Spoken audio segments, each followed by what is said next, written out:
Welcome to Ebas Gallery. To add a modicum of visual pep at their Detroit Auto Show display, Michelin brought out a pair of the latest Porsche 911s, reconstructed by Singer Vehicle Design, the California workshop founded by former Catherine Wheel frontman Rob Dickinson. If pressed, you might find one C/D staffer willing to admit that a Singer-built car is the most gratifying automobile he's ever driven. It's the rare sort of machine that cashes the checks that its aesthetics implicitly promise. The rest of us are just as happy to stare and drool at Dickinson's interpretation of Butzi Porsche's vision.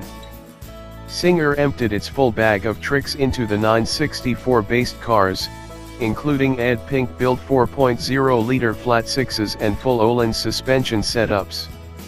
Of the pair, the red car known as the London Commission is the racier of the two, with a pair of carbon fiber buckets wrapped in blue leather.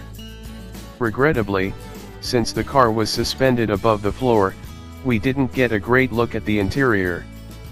The RSR-finished wheels wearing Michelin Pilot competition slicks, however, were right around eye level, and we've been known to stare at those longer and more longingly than is probably appropriate. The blue car's interior is what we might deem rad on rad, had we a propensity to deem stuff rad on rad.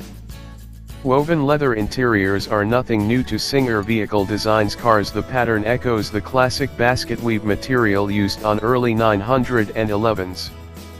But lately, they've opted to amp it up a notch, making use of colored strips to create patterns. The multicolor 8-bit houndstooth effect is startling, sharp-looking, and totally appropriate to the car.